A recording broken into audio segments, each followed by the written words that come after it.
The screen glows. Your coffee goes cold. You've been staring at the same spreadsheet for an hour, and somewhere beneath the fluorescence, beneath the hum of productivity, something screams silently inside you. Maybe it's the meeting that just ended where everyone nodded but no one meant anything. Maybe it's the promotion you got that felt more like a tighter cage. Or maybe it's just the hollow ache of knowing you're optimizing your life into oblivion, measuring everything, feeling nothing. And without warning, something ancient breaks open inside you. If I keep living like this, I won't recognize myself in 5 years. Max Weber called this the iron cage of rationality, and what he discovered over a century ago explains why you feel like you're suffocating in a world that should feel like progress. Weber wasn't just analyzing society. He was documenting a curse, the curse of seeing clearly in a civilization that has traded meaning for measurement, enchantment for efficiency, the sacred for the systematic. Today, I'm going to show you Weber's most disturbing insight about modern life, why awareness of the machine doesn't free you from it but instead makes you feel like you're losing your mind, and what Weber believed was the only way to live consciously within a system designed to numb consciousness itself. Weber's breakthrough came in his study of how Western civilization transformed from a world alive with meaning into what he called the disenchanted world, a reality stripped of magic, mystery, and transcendence. He traced this transformation through the Protestant work ethic, showing how religious devotion to God's glory mutated into secular devotion to productivity for its own sake. The Calvinist who worked to prove their salvation became the modern employee who works to prove their worth. The sacred calling became the soulless job. The monastery became the office. And somewhere in that transformation, Weber saw something terrifying. We built a machine so efficient at organizing human life that it no longer needs the humans who built it. We became servants to systems we created to serve us. But here's what makes Weber's analysis so dangerous. He wasn't simply critiquing capitalism or modernity from the outside. He was showing how the rationalization of life infiltrates your consciousness so completely that you can't imagine living any other way. You wake up and immediately check your phone, not because you want to, but because the system has trained you that productivity begins before consciousness does. You measure your worth by metrics someone else invented. You organize your time into blocks, your relationships into networks, your experiences into content. You've become what Weber called the specialist without spirit, the sensualist without heart, a perfectly optimized unit of production who has forgotten what you were optimizing for in the first place. And the curse? The curse is that once you see this clearly, you can't unsee it. You sit in meetings and hear people using words like synergy, leverage, and impact, and you realize they're not communicating, they're performing productivity theater. You scroll through social media and see everyone optimizing their lives into carefully curated highlight reels. And you understand it's not connection. It's the marketplace logic of personal branding applied to human relationships. You watch yourself checking metrics on things that used to bring you joy, tracking your steps, your sleep, your screen time, and you see how measurement has colonized even your rest. Weber would say you've developed what he called rationalized consciousness, the ability to see the machine operating everywhere, including inside your own mind. And that awareness doesn't liberate you, it isolates you. Because everyone around you is still living inside the illusion that all this optimization is progress, that all this efficiency is freedom, that all this measurement is meaning. Weber documented how rationalization proceeds through 4 distinct stages, and understanding where you are in this process reveals why the awareness feels so suffocating. Stage 1 is unconscious participation. This is where most people live. They follow the rules of the system without questioning them, because the rules seem natural, inevitable, just the way things are. You go to school to get a job, to make money, to buy things, to feel secure. You don't ask why security requires constant anxiety about metrics. You don't question why success means sacrificing the present for a future that never quite arrives. You participate in the machine unconsciously, and the machine runs smoothly because your consciousness never interferes. Stage 2 is productive dissonance. This is where something starts to crack. Maybe it's burnout. Maybe it's a moment of stillness where you realize you can't remember the last time you did something for no reason, with no goal, no measurement, no purpose beyond the experience itself. You start feeling the gap between what you're doing and what you're feeling. You're successful by every external metric but empty by every internal one. Weber would say you're experiencing the early symptoms of disenchantment awareness. The magic has already left your world, but you're just starting to notice the absence. Stage 3 is conscious captivity. This is where the curse becomes unbearable. You see the machine clearly now. You understand how it operates, how it shapes behavior, how it colonizes consciousness. But you're trapped inside it because the entire civilization is built on its logic. You need money, so you need a job, so you need to perform productivity, so you need to suppress the parts of yourself that don't optimize efficiently. You want authentic relationships, but all your social interactions are mediated by platforms designed to maximize engagement metrics, not human connection. You want meaning, but meaning doesn't scale, doesn't monetize, doesn't show up in quarterly reports. Weber observed that people in this stage often experience what he called the inner emigration.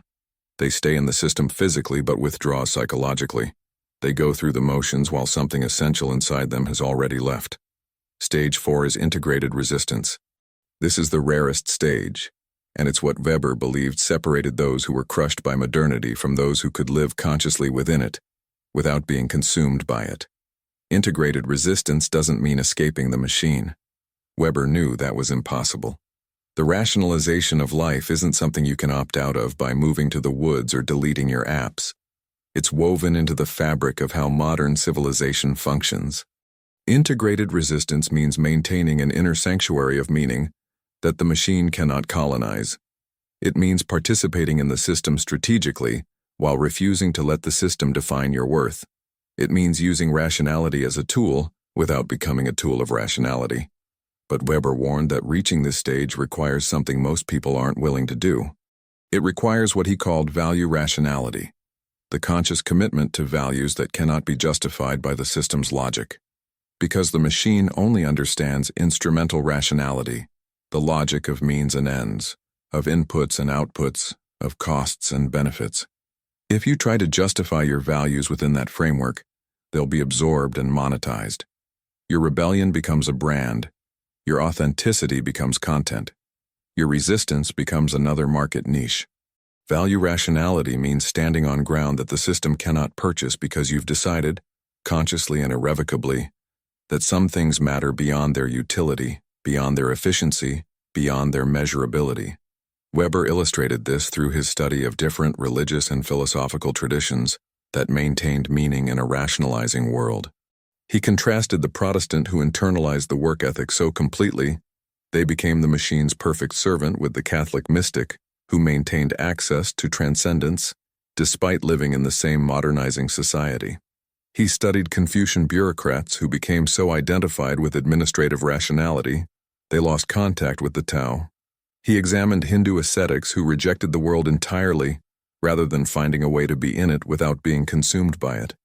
And he concluded that the only sustainable path was what he called world mastery through inner-worldly asceticism. Not rejection of the world, not surrender to the world, but conscious engagement with the world systems while maintaining an inner life those systems cannot touch. This is where Weber's sociology becomes indistinguishable from spiritual practice, and why his work resonates so deeply with those who feel the curse of awareness. Because what Weber is describing isn't just a sociological phenomenon, it's an existential challenge. How do you live meaningfully in a world structured to eliminate meaning? How do you stay human in systems designed for machines? How do you maintain consciousness in a civilization built on unconscious participation? Weber believed the answer lay in what he called the ethic of responsibility, combined with the ethic of conviction. The ethic of responsibility means acknowledging that you exist within systems and that your choices have consequences within those systems.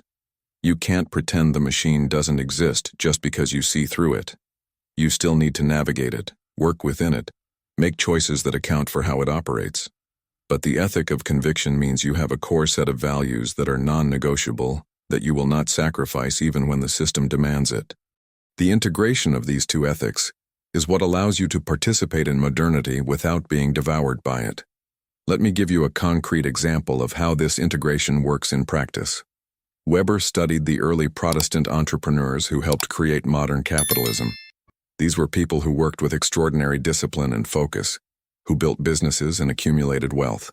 But the crucial difference between them and modern capitalists was that they saw their work as a calling, as service to something beyond themselves. Their material success was a byproduct, not the purpose. They participated fully in economic rationality while maintaining a transcendent framework that prevented the economic from consuming their entire identity. Over time, Weber observed, that transcendent framework eroded. The Protestant ethic became the capitalist spirit. The means became the end. And what was once a calling became just a job. The machine learned to run without the meaning that initially animated it. This is the trap that catches most people who become aware of the machine. They realize the system is empty, so they try to find fulfillment by optimizing harder, working smarter, achieving more. But optimization without meaning is just a more efficient form of emptiness. You can't solve a crisis of meaning with better time management. You can't cure disenchantment with productivity hacks. The machine will gladly absorb your attempts to find meaning through achievement because achievement is measurable, and the machine runs on measurement. What terrifies the machine is the unmeasurable. Love that serves no purpose. Beauty that produces nothing. Time spent in contemplation that generates no output. Moments of wonder that cannot be captured or commodified or converted into content. Weber wrote that the modern world had produced what he called specialists without spirit, sensualists without heart, nullities who imagine they have reached a level of civilization never before achieved. That line cuts deeper the more you sit with it. He's not describing obviously evil people or even particularly unsuccessful people. He's describing people who have optimized themselves so completely according to the system's logic that they've become hollow. They're extraordinarily competent at things that don't matter. They're incredibly successful at games whose rules they never questioned. They're masters of a civilization that has lost contact with anything worth mastering. And if you're reading this and feeling the ache of recognition, Weber would say that ache is not a problem to be solved. It's a signal to be honored. Because that ache means you haven't been fully absorbed. Some part of you still remembers that life was supposed to mean something beyond the metrics. Some part of you still hungers for enchantment in a disenchanted world. Some part of you is still capable of wonder even though the civilization you live in has systematically trained wonder out of existence.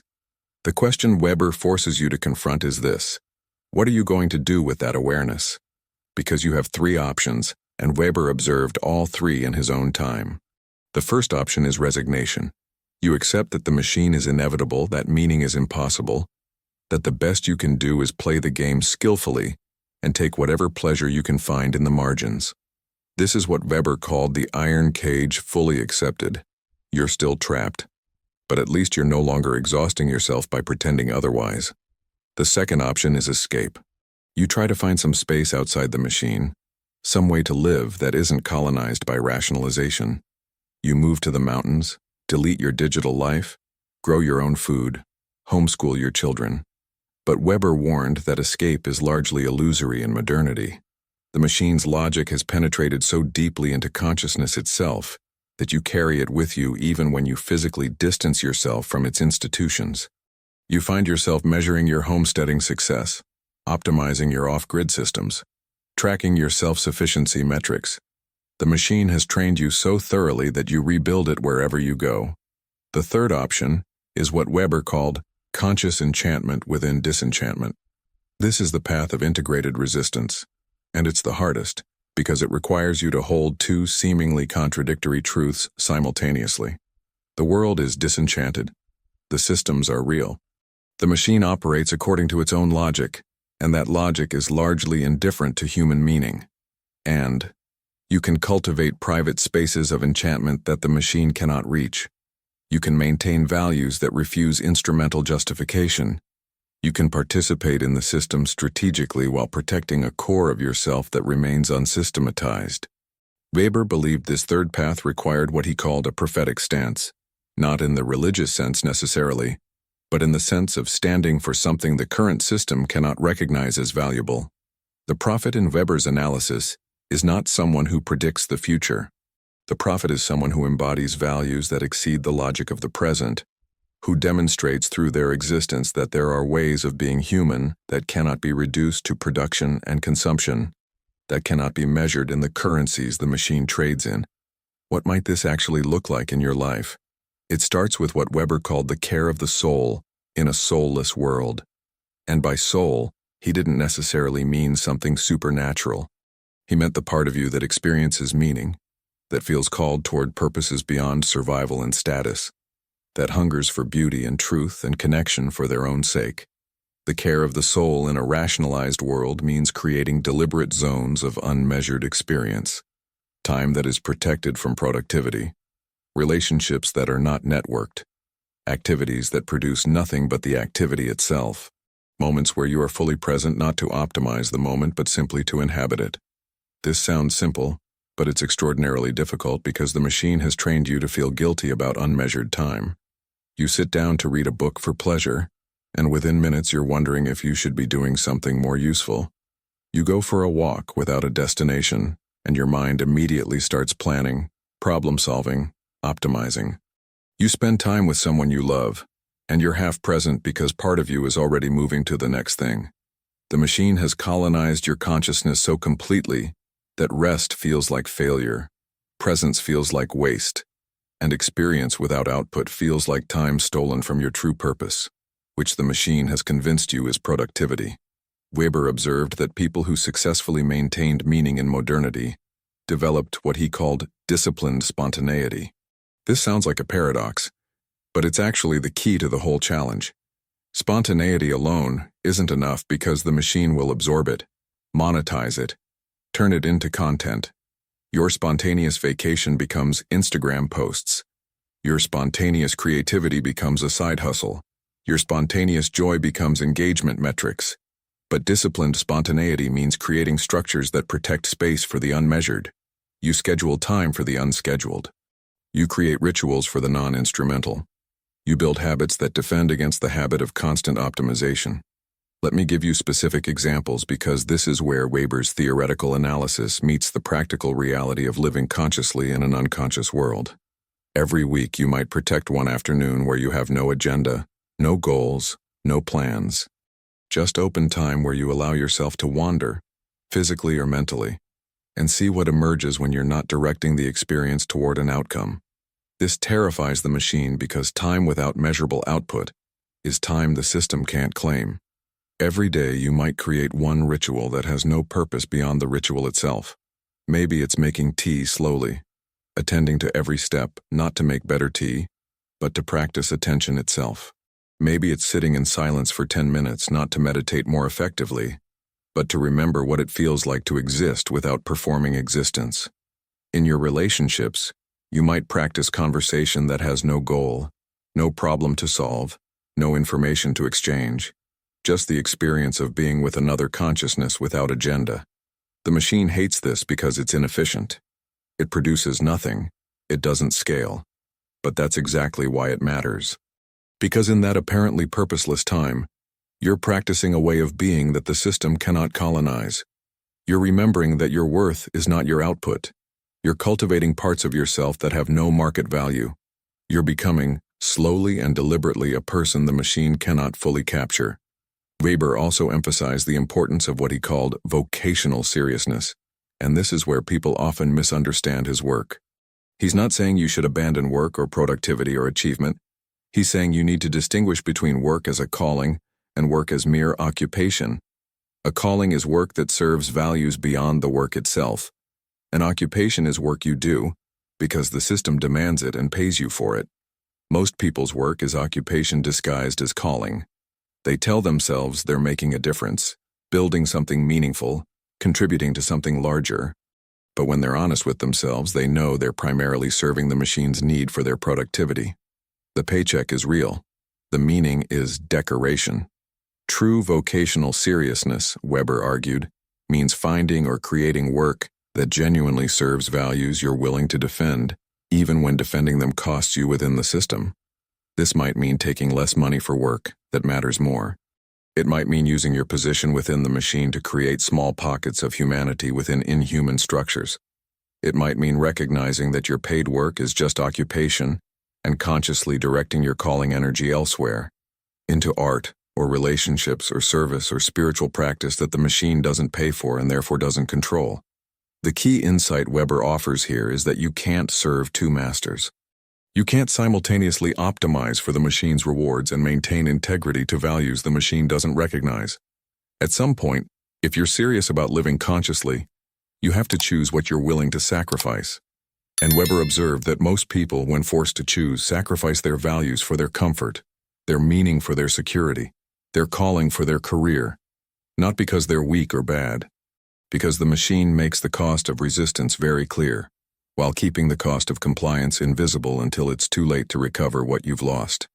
There's a moment Weber describes that everyone who wakes up inside the machine eventually faces. He calls it the crisis of legitimacy. It's the moment when you can no longer justify your participation in systems you know are empty. You're sitting in another meeting that could have been an email, working on another project that will be obsolete in 6 months, optimizing another metric that has no relationship to anything you actually care about. And you think, why am I doing this? Not in a casual way, in an existential way. And you realize you don't have an answer. You're doing it because you started doing it, because it pays the bills, because everyone else is doing it, because stopping would require admitting you've spent years on something that doesn't matter, because the alternative is terrifying. Weber called this the legitimation crisis of modernity, and he believed it was inevitable for anyone who develops consciousness within the machine. The system runs on unconscious participation. It needs you to not ask the hard questions. It needs you to accept that productivity is self-justifying, that growth is always good, that efficiency is the highest value. Once you start questioning those assumptions, once you demand that your life means something beyond its function within the system, you've become dangerous to the smooth operation of the machine. Not dramatically dangerous, like a revolutionary, quietly dangerous, like sand in gears. And here's where the curse of awareness becomes most painful. Because Weber observed that once you've seen through the machine, you can't participate in it the same way anymore. But you also can't fully leave it, because it's the water you swim in, the air you breathe. You need its money to survive. You're embedded in its social structures. Your identity has been partly shaped by its logic, whether you like it or not. So you're stuck in this liminal space, too awake to participate unconsciously, but too entangled to extract yourself completely. Weber documented 3 responses to this crisis. The first is what he called enthusiastic surrender. You try to make peace with the machine by convincing yourself its values are your values. You gaslight yourself into believing that career advancement is genuinely fulfilling, that consumption brings satisfaction, that busy is the same as meaningful. You throw yourself back into the system with renewed vigor, hoping that if you just achieve more, optimize harder, succeed bigger, the emptiness will finally fill. Weber observed that this rarely works. The awareness you're trying to suppress keeps breaking through. You hit the next goal and feel nothing. You buy the next thing and it doesn't satisfy. You reach the next level and realize the view is the same. The second response is what Weber called resentful withdrawal. You become bitter about the machine and everyone who participates in it unconsciously. You judge people who seem content with their optimization. You feel superior to those who haven't woken up. You withdraw into isolation or surround yourself only with other disillusioned people. And you spend your energy criticizing the system instead of finding ways to live meaningfully within it. Weber warned that this response is seductive because it feels like resistance, but it's actually a form of continued imprisonment. You're still letting the machine define you, just through opposition instead of participation. Your identity becomes organized around what you're against rather than what you're for. The third response is what Weber called tragic participation. This is the path of integrated resistance, and it's tragic because it requires you to accept that you cannot fix the system, cannot escape it entirely, cannot save everyone else from it. You participate in the machine where you must while protecting spaces it cannot reach. You work within rationalized structures while maintaining access to the non-rational sources of meaning. You use the system's tools without becoming a tool of the system. And most painfully, you accept that most people will never understand why you're making the choices you're making. They'll think you're inefficient, unmotivated, not living up to your potential. Because your potential, in their eyes, means your potential to serve the machine more effectively. Weber believed that tragic participation was the only honest response to modernity for those cursed with awareness. It's not heroic. It doesn't promise victory. It doesn't offer the comfort of clear answers. It requires living with profound ambiguity, participating in systems you know are empty, while cultivating private meanings those systems cannot touch. It means using rationality where it serves you, without letting rationality become your master. It means being productive without making productivity your purpose. It means achieving things in the world while knowing those achievements aren't why you exist. And here's the spiritual dimension that Weber only hinted at, but that becomes undeniable once you sit with his work long enough. What he's describing is fundamentally a practice of dual consciousness. You learn to operate effectively within the machine's logic while simultaneously inhabiting a deeper frame of reference the machine cannot see. You do your job, you pay your bills, you participate in society. And at the same time, you're cultivating a quality of consciousness that recognizes all of it as provisional, as a game you're playing but not the game. Your true life, your real work, happens in the spaces between the machine's demands, in the moments of unmeasured presence, in the relationships that serve no strategic purpose, in the beauty you notice that produces nothing, in the silence where you remember who you are beneath all the roles the system has assigned you. This dual consciousness is what Weber meant by maintaining enchantment within disenchantment. You don't deny that the world has been rationalized, stripped of magic, organized according to mechanical principles. You see that clearly, but you refuse to let that rationalization colonize your entire consciousness. You cultivate what the mystics called inner light, what the romantics called soul, what Weber himself called the sphere of value rationality. A space within you that operates according to different principles than the machine, that measures worth differently, that defines success differently, that understands meaning in ways the system cannot comprehend or commodify. Weber studied how different traditions maintained this dual consciousness across history. The medieval monk who lived in the rationalized structure of the monastery while cultivating mystical union with the divine. The Confucian sage who participated in bureaucratic administration while remaining rooted in the Tao. The Sufi mystic who engaged with the material world while maintaining inner remembrance of the beloved.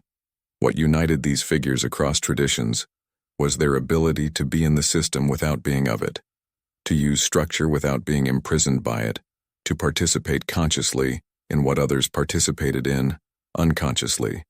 In modernity, Weber believed this dual consciousness required what he called the courage for loneliness, because the machine operates on collective unconsciousness. It needs everyone participating in the same illusions, chasing the same metrics, accepting the same definitions of success. When you step outside that consensus, even partially, even while still participating externally, you become fundamentally alone.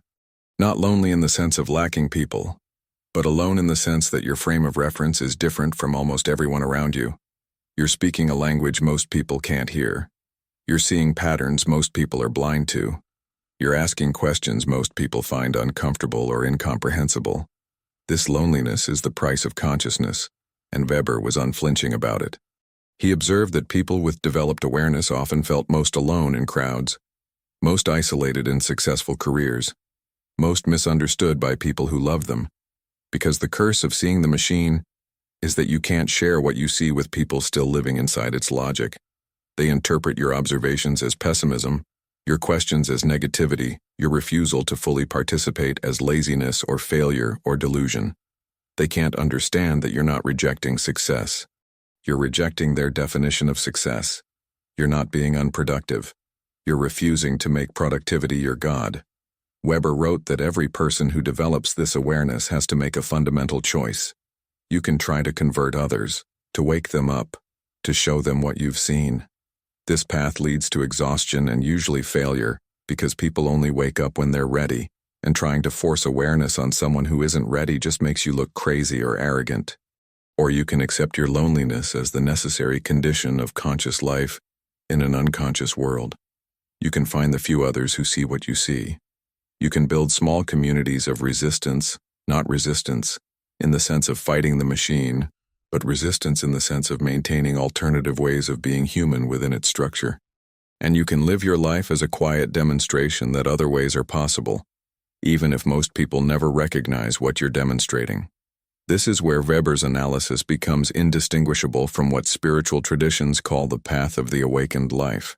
Because what is enlightenment really except the ability to see clearly, to perceive reality without the distortions of unconscious conditioning, to recognize the constructed nature of the systems everyone else takes as natural and inevitable? And what is the suffering of enlightenment except the burden of that clarity, the isolation of seeing what others don't, the pain of participating in illusions you can no longer believe in, while surrounded by people who have built their entire identities on those illusions? Weber offers no easy comfort here, and that's what makes his work so powerful for those ready to hear it. He doesn't promise that awareness will make you happy. He doesn't claim that seeing clearly will solve your problems. He's ruthlessly honest about the cost of consciousness in a civilization built on unconsciousness. But he also insists that the cost is worth paying, because the alternative, unconscious participation in meaningless systems, is a kind of death while breathing. It's the nullity he warned about, the specialist without spirit who has optimized themselves into oblivion, who has become so good at playing the machine's game that they've forgotten they're something more than a game piece. The way forward, Weber suggests, is not to seek escape from the tension, but to learn to inhabit it skillfully. You're never going to resolve the contradiction of being a conscious human in systems designed for unconscious function. That tension is the permanent condition of modern life, but you can learn to use it creatively instead of being crushed by it. You can let the friction between your awareness and the system's demands generate heat that forges something meaningful. You can treat your daily navigation of rationalized structures as a spiritual practice, an opportunity to cultivate presence and integrity in circumstances that constantly tempt you toward unconsciousness and compromise. This requires developing what Weber called the ethical personality, a coherent sense of self that persists across different contexts and roles. The machine wants you fragmented. It wants you to be one person at work, another person at home, another person online. It wants your identity to be fluid, malleable, always adapting to what the current situation demands. Because a fragmented person is easy to control, they have no center to resist from, no coherent values to defend. They're whoever they need to be to get what the system is offering in that moment. The ethical personality refuses this fragmentation. It maintains a core that remains consistent, even as you skillfully navigate different contexts. This doesn't mean being rigid or inflexible. It means knowing what you stand for and defending it even when defending it costs you. It means having boundaries the machine cannot cross even when crossing them would benefit you within the system's logic. It means building a life where your actions in different spheres don't contradict each other, where you're not constantly betraying in one area what you claim to value in another. Weber observed that developing this kind of integrated selfhood in modernity is extraordinarily difficult because the machine actively works against integration. It rewards compartmentalization, specialization, the ability to switch between roles without the friction of consistent values slowing you down. Want to advance in your career? Then suppress the parts of yourself that question whether what you're advancing toward matters. Want to maintain your social position? Then don't let your authentic doubts show. Want to keep your relationships comfortable? Then don't share what you're really thinking and feeling. The machine teaches you that integration is inefficient, that authenticity is unprofessional, that wholeness is a luxury you can't afford. But Weber insists that without integration, you become a tool. You might be a very successful tool, highly valued by the systems you serve, but you've lost the thing that makes human life worth living, the sense of being a coherent self pursuing meanings you've consciously chosen rather than unconsciously inherited. You've optimized yourself into something that functions beautifully but means nothing, that achieves constantly but experiences rarely, that produces endlessly but never asks what all that production is for. The pathway back to integration, Weber suggests, begins with what he calls the practice of value clarification. This means getting brutally honest about what actually matters to you versus what you've been taught should matter. The machine has very clear values: efficiency, growth, productivity, measurability, scalability, and it's incredibly seductive because these values come with clear metrics. You can measure whether you're succeeding. You can compare yourself to others. You can track your progress. But when you step back and ask what you actually care about, what you'd defend even if it cost you status or security or comfort, You often find values that don't fit the machine's logic at all. Integrity, beauty, depth, authenticity, presence, connection. These things resist measurement. They don't scale. They're inefficient, which is precisely why they're essential for remaining human in systems designed for machines. Value clarification requires solitude, and Weber emphasized that modernity's elimination of solitude is one of its most effective methods of maintaining unconscious participation. When you're never alone with your own thoughts, when every moment of potential reflection is filled with content consumption, or social connection, or productive activity, you never have to face the hard questions about what your life is for. The machine keeps you busy, distracted, entertained, connected, entertained. Not because it cares about your well-being, but because busyness, distraction, entertainment, and constant connection prevent the kind of deep reflection that might lead you to question your participation in the system. So creating space for solitude becomes an act of resistance.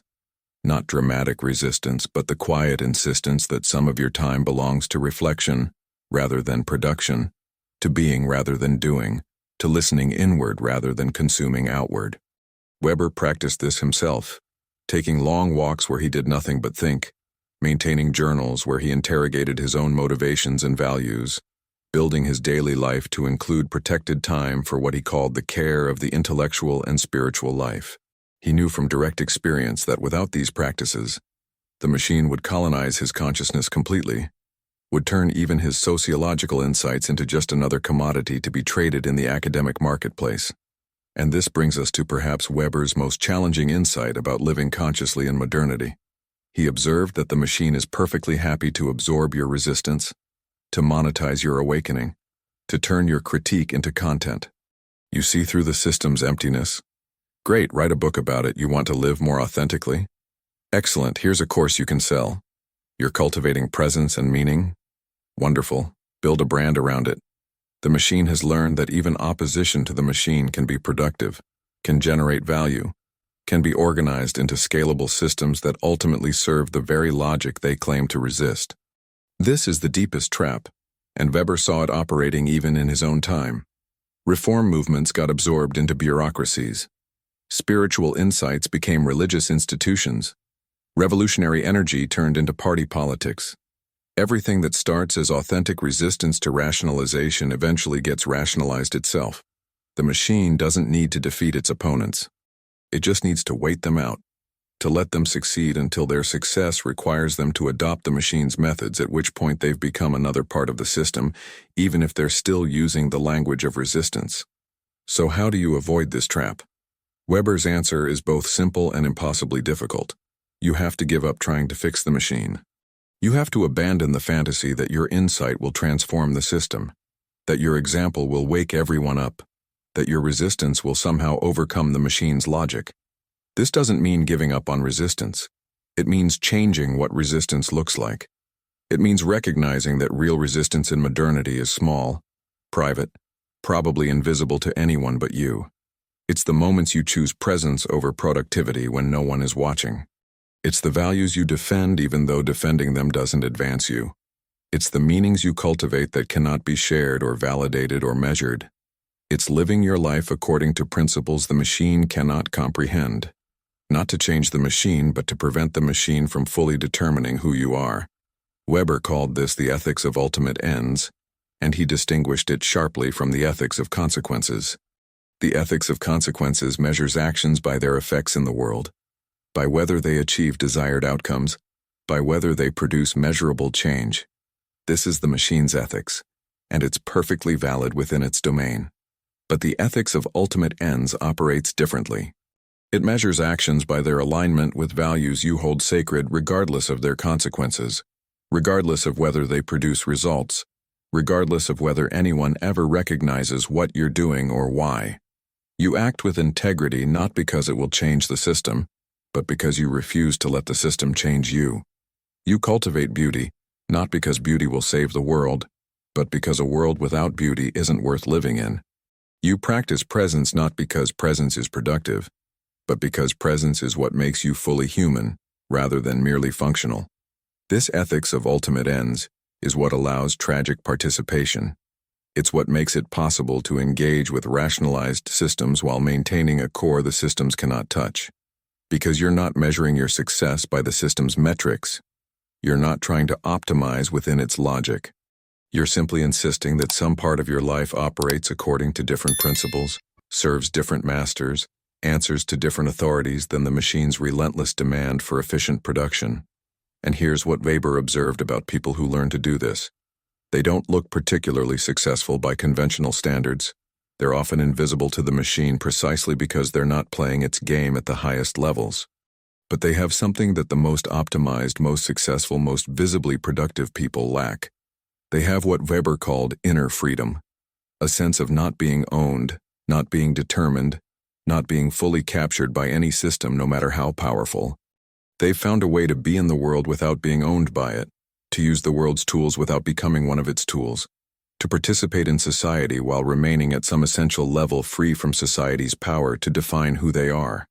This inner freedom doesn't come from external circumstances.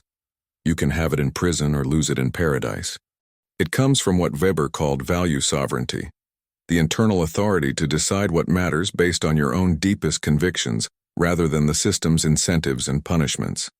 And developing this sovereignty requires what every wisdom tradition has always required: regular practice of stepping outside the system's logic even briefly, regular contact with sources of meaning the system doesn't control, regular remembering of who you are beneath all the roles and identities the machine has assigned you. Weber was clear that this path is not for everyone. Most people don't want the burden of consciousness. They're content with what he called the comforts of unconscious participation. They enjoy the rewards the machine offers for skilled service. They find genuine satisfaction in optimization, real pleasure in achievement, authentic identity in their roles within the system. And Weber insisted there's no moral superiority in awareness. The person who sees the machine isn't better than the person who doesn't. They're just different. They have different burdens, different loneliness, different responsibilities. But for those who have been cursed with seeing, for those who cannot go back to unconscious participation no matter how much easier it would be, Weber offers both honesty about the cost and guidance about the path. The cost is loneliness, tension, the permanent experience of not quite fitting into systems everyone else inhabits comfortably. The path is developing the courage to live from your deepest values, even when those values are invisible to the world you inhabit. Maintaining spaces of enchantment within disenchantment, cultivating inner freedom while participating skillfully in external constraint. Before we close, I want you to notice something about your own experience right now. If this video has resonated, if you've felt the recognition of someone describing your exact experience of modern life, you're already living inside the curse Weber describes. You're already aware. You already see the machine operating everywhere. And the fact that you sought out this content, that you're still here nearly an hour into a meditation on the emptiness of rationalized civilization, tells me something important about you. You're not content with the easy answers. You're not satisfied with optimization. You're hungry for meaning in a world that has systematically eliminated the conditions for meaning. That hunger is not a problem. It's your most valuable possession. Because that hunger is what prevents the machine from fully capturing you. That dissatisfaction is what keeps a part of you alive that the system wants dead. That restless sense that there must be more, that life should mean something beyond its function within rationalized systems. That's your humanity, refusing to be reduced to merely functional existence. Honor that hunger. Protect that dissatisfaction. Because once you lose it, once you convince yourself that the machine's rewards are enough, that productivity is purpose, that optimization is meaning, you've surrendered the last part of yourself the system couldn't claim. And if you're wondering what you're supposed to do with this awareness, if you're looking for steps or strategies or solutions, let me offer you what Weber himself would likely offer. Stop looking for the solution. There is no solution because the situation isn't a problem to be solved. It's a condition to be inhabited with whatever wisdom and courage you can muster. The machine is real. Rationalization is not going away. Modernity is not reversible. But neither are you required to let these facts determine who you become. You can live consciously within unconscious systems. You can maintain meaning within meaninglessness. You can be fully human in structures designed for machines. Not easily. not without cost, but possible, always possible, as long as you're willing to pay the price of consciousness, which is the permanent experience of being awake in a world that would rather you stay asleep. Subscribe to this channel if you want to continue exploring what it means to live consciously in systems designed for unconscious participation. If you're interested in thinkers like Weber, who refused easy answers in favor of difficult truths. If you're committed to cultivating meaning in a civilization that has traded meaning for measurement. And if you found this exploration valuable, share it with someone else who might be carrying the curse of awareness, who might feel as alone as you sometimes do in seeing what they see. Because one of the few comforts available to those of us trapped between worlds is finding others who inhabit the same impossible space, who understand that you're not crazy or broken or wrong for refusing to accept that productivity is purpose, that busyness is meaning, that the examined life optimized is a life worth living. If you want to go deeper into Weber's analysis of how modern life systematically destroys the conditions for meaningful existence, watch my video on Weber's concept of disenchantment, where I explore exactly how the magic died and what remains possible in a world stripped of transcendence. I reveal the specific mechanisms through which rationalization colonized consciousness and the rare individuals who found ways to maintain enchantment within disenchantment. Thank you for your attention. May you find the courage to live consciously in a world designed to keep you unconscious. Until the next reflection.